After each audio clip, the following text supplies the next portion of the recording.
Hi! Well, it's another video. Today we're going to be talking about some short topics, some boring topics, and some short and boring topics. You're going to dig it. I don't know. Sometimes I put the stuff in one video to make it exciting, which it isn't. But you'll learn something, and learning is fun. I love to learn. Let's get into it. All right, here's the thing we're going to learn about ball joints. Here I have the two competing ball joints. These are the Moog. This is called the TTX. Basic sum of this is that the TTX is a better product, but it requires greasing. Now, in years past, decades, centuries past, your forefathers greased their ball joints and their other suspension parts on a periodic basis, in fact, an extremely frequent periodic basis before the war. Everything about the suspension was greasable, including the leaf springs. They had rubber, let's not talk about that. The important thing to know is this TTX ball joint is a beefy piece, and it is, the grease fitting is on this side. This is, I believe, adapted from some other off-road application, but this thing is the beef. It's the bomb if you're gonna go off-roading like an idiot, because who takes a van off-roading? You want something beefy like this, but the downside, or the important salient feature, is that you do need to grease it. And if you don't grease it, it'll fail within 10,000 miles, maybe 15. The grease goes in there and it fills up the bellows and it leaks out here. But this is I would say this is a lifetime part based on the beef of the thing. But if you fail to grease it, you're done for.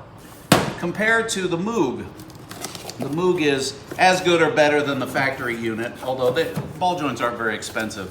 I think that's 70 bucks and this is like 40 bucks. You have two of them, just two. Many cars have many more. This is a brand new Moog ball joint. And as you can see, if you're paying attention, it is lovely, but it is non-greasable. However, it is super durable. It has a lovely dust boot. The grease is sealed in there.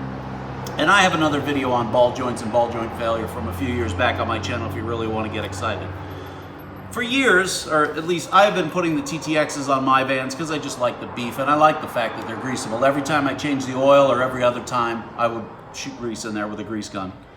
But I'm starting to think that maybe that recommendation for others is a poor choice, because fail to grease it and you're going to waste this ball joint, and then it's not an expensive part, but it is a chunk of labor to get to, and it can occasionally involve an alignment, and it's just a hassle you don't want to have to deal with. If the ball joint fails, the front end, well, if it fails, the front tire will fold up under the thing. But as it gets worse and worse, it clunks over bumps. That's a general symptom of a bad ball joint. Whereas the Moog here is perfectly acceptable. It's superior or equal to OEM, and it's perfectly fine. It's maintenance free. How long will ball joints last? I suppose it's kind of random because it depends on the severity of your driving and where you're going and so forth, but 80,000 miles is not unexpected in a higher mileage application. I suppose if you're using it for a taxi cab, 40,000, 50,000. That's just general maintenance stuff. As I say, I'm more inclined to recommend the Moogs to my customers because fail to do the maintenance and it will result in failure. There's no maintenance to do here, so you understand what I'm saying. I mean, you're smart enough to understand what I'm driving at. It ain't rocket science what I'm trying to tell you. However, if for some reason you want to run the Baja 1000 in a cargo van, TTX. All right, this is going to be exciting.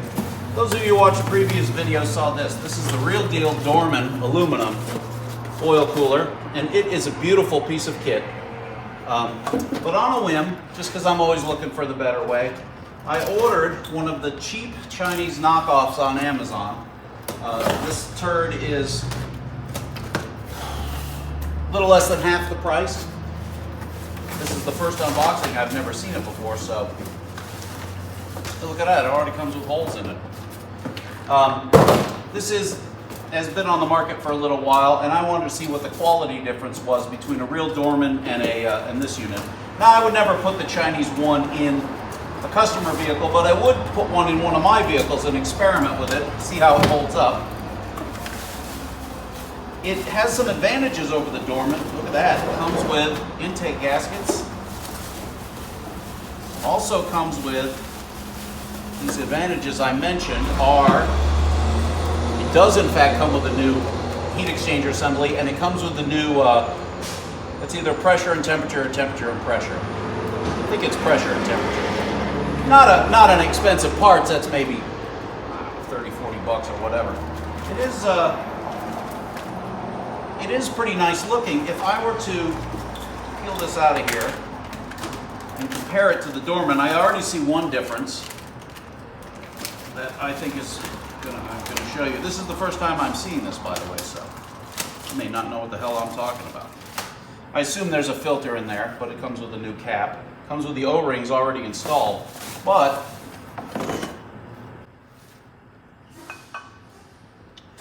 you might notice, it's kind of hard to see, but there is a difference between the Dorman, which is not machined, but it is very nicely cast, and these surfaces, which are just I don't know what that is.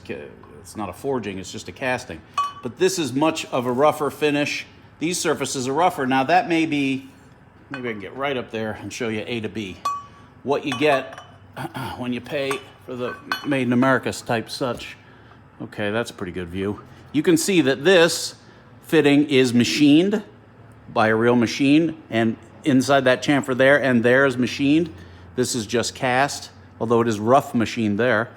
You can see that while these surfaces are not machined, they are quite smooth, whereas this is quite rough. You can actually hear it. You would if you were standing here. I see a slight better casting there, and I see down to the bottom, I don't know if it matters. You can, the surface finish of it doesn't really matter.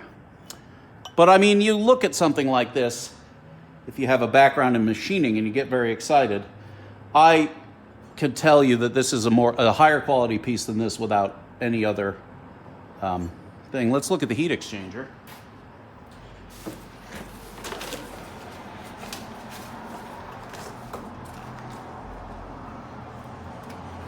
The heat exchanger appears to be similar enough as makes no difference. Looks like it has the same, no, it is different on that side. It's possible that this has more stacks inside it than the other one. I don't know. Either way, this has been quality inspected, which is not nothing. You know, it's not a lot, but it's not nothing. I could take that off there and find out, but I don't know.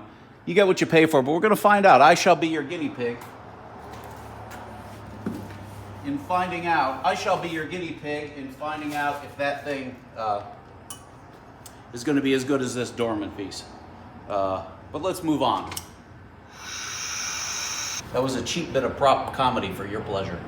And speaking of cheap prop comedy, I wanted to point out the difference in this video, because it's a short topic, of the difference between a transmission flush and a transmission service. Never, ever, ever, under any circumstances, get, pay, or have a flush to your transmission. They circulate fluid through it, which may come from somebody else. They may do it in the reverse direction. It's a money maker, is what it is. It's a snake oil kind of thing. A transmission service, which is what you need, the book spec 60,000 for people that drive a lot. You can go further.